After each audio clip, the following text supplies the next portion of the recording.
यानंतर एक breaking news आहे। मंत्री उदय सामंत एकनाथ शिंदेंच्या निवासस्थानी दाखल झालेले आहेत। नाशिक विधान परिषद निवडणुकीमध्ये गोकुळ गीते यांनी उमेदवारी अर्ज मागे न घेतल्याने महायुतीमधील हालचालींना वेग आलाय। नाशिक विधान परिषदेच्या पार्श्वभूमीवर निवडणुकीच्या पार्श्वभूमीवर खलबतं होत असल्याची माहिती आहे। महाजनांच्या बैठकीपूर्वी शिंदे आणि सामंतांमध्ये बैठक होत असल्याची माहिती आहे। मंत्री उदय सामंत यांनी ठाण्यात उपमुख्यमंत्री एकनाथ शिंदे यांच्या निवासस्थानी जाऊन भेट घेतली। उद्या गिरीश महाजन यांच्यासोबत होणाऱ्या बैठकीपूर्वी ही भेट महत्त्वाची मानली जाते।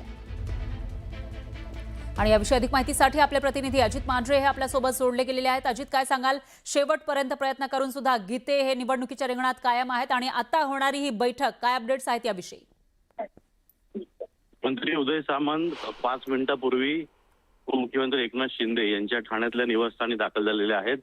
ही बैठक त्यांची विशेषतः नाशिकच्या जागेवरती आहे। नाशिकमध्ये कशा पद्धतीने गोकुळ गीते यांना पूर्णपणे अर्ज मागे घेण्याकरता कोण कमी पडलं, कोणी तिथे ताकद लावली नाही, या सर्व गोष्टींवरती चर्चा होणार असून मुख्यत्वे उद्या एकनाथ शिंदे यांच्या आदेशाने मंत्री उदय सामंत आणि मंत्री गिरीश महाजन यांची सविस्तर बैठक जी आहे ती नाशिकमध्ये पार पडणार आहे।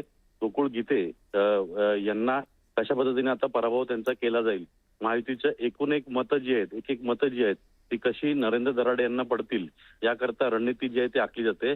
आणि याहीपेक्षा मोठी गोष्ट म्हणजे एकनाथ शिंदे यांनी ही निवडणूक अत्यंत प्रतिष्ठेची केली असून, महत्वाची केली असून, याकरता एकनाथ शिंदे यांची कोर टीम जी आहे ही प्रत्येक निवडणुकीच्या वेळी एक वेगळ्या पद्धतीनं काम करते, वेगळ्या पूर्ण पातळीवर काम करते। ही सगळी टीम जी आहे ही काही दिवसातच नाशिकमध्ये दाखल होईल आणि तिथं पूर्ण रणनीती आखून एक एक नगरसेवक जो आहे प्रत्येक म्हणजे एकनाथ शिंदे यांच्या कोर टीमला 10-15 नगरसेवक जे आहेत यांची अशी विभागणी करून दिली जाईल आणि एकही मत फुटू नये, एकही मत क्रॉस होऊ नये याकरता पूर्णपणे प्रयत्न जो आहे तो एकनाथ शिंदे या ठिकाणी करताना दिसत आहेत। आणि स्वतः एकनाथ शिंदे देखील नाशिकला लवकरच जातील अशी देखील चर्चा आहे।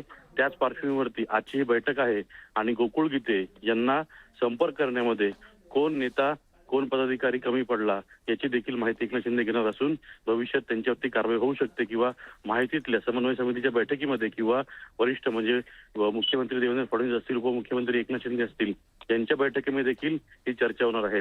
नाशिकचा जो मुद्दा झाला, गोकुळ गीते यांनी शेवटपर्यंतची माघार घेतली नाही, या मुद्द्यावर साधारणपणे 5-5:30च्या दरम्यान मुख्यमंत्री देवेंद्र फडणवीस आणि उपमुख्यमंत्री एकनाथ शिंदे यांच्यामध्ये देखील चर्चा झाल्याची माहितीच्या सूत्रांनी दिलेली आहे।